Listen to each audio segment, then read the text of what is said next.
છું. અહીં સ્ટેજ પર ઉપસ્થિત દાતાશ્રી વડીલો તથા કાર્યકર્તાઓનું હાર્દિક સ્વાગત કરું છું. હવે હું મારો પરિચય આપું. મારું નામ લાઠે દિશાલી મહેશભાઈ છે. આજે હું તમને દીકરીની વિદાય વિશે કહેવા માંગુ છું. દીકરી તેના પિતા માટે ધબકારા સમાન હોય છે. જીવનમાં ક્યારેય ન રડનાર પિતા તેની દીકરીની વિદાય સમયે ચોધાર આંસુએ રડે છે. દીકરી પરણેલી હોય કે કુંવારી, તે તેના પિતા માટે નાની જ રહે છે. પિતાના જીવનમાં ઝંખનાને પ્રજ્વલિત કરતી જ્યોત એટલે દીકરી.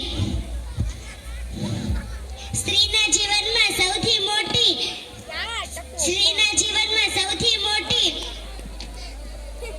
મજબૂરી એ છે કે તે તેવા પરિવારમાં જન્મે છે જ્યાં તેનો ઉછેર 20-22 વર્ષ સુધી થાય છે. પછી 4 ફેરા સાથે તે સાવ અજાણ્યા પરિવારમાં રહેવા લાગે છે.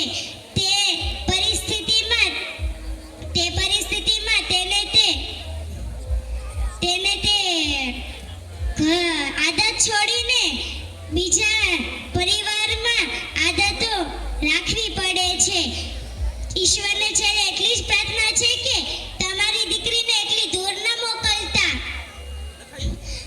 શિયાળાની ઠંડી હોય ને ચોમાસાની મેઘુલી રાત હોય અને પિતાના છેલ્લા શ્વાસ હોય તો પણ દીકરી પિતાને ચમચી પાણી નથી પીવડાવી શકતી. ત્યારે પિતા એમ કહે છે, મારી દીકરીને તેડાવી લો, મારે તેને છેલ્લી વખત મોઢું જોવું છે. આ પૃથ્વી પર જેટલા દીકરીના મા બાપ છે ને તેને મારા કોટી કોટી વંદન. આ અનમોલ રતન છે દીકરી. તેથી જ પિતા માટે દીકરી ધબકારા સમાન હોય છે. Thank you. વાહ દીકરી વાહ, ખૂબ સરસ. આ દીકરી માટે ફરી એકવાર જોરદાર તાલી થઈ જાય. આગળ વધો. 100 રૂપિયા અહીંથી અર્પણ કરે છે ધર્મેશભાઈ ભાણજીભાઈ લાઠિયા તરફ. 201 રૂપિયા દિલીપભાઈ કાનપરા તરફથી આવે છે. 201 રૂપિયા વિનુભાઈ વસાણી તરફથી આવે છે. 201 રૂપિયા વલ્લભ જગદીશભાઈ લાઠિયા તરફથી આવે છે. જગદીશભાઈ વલ્લભભાઈ લાઠિયા. 200 રૂપિયા દિલીપભાઈ હરિભાઈ કાનપરા. હવે આ દીકરી માટે ખરેખર એકવાર તાળી વગાડો. આવડી ઉંમરમાં બોલવું કોઈ નાની વાત નથી. આ સ્ટેજ ઉપર એકવાર ખાલી માઇક પકડો ને ધ્રુજારી ઉપડી જાય. હવે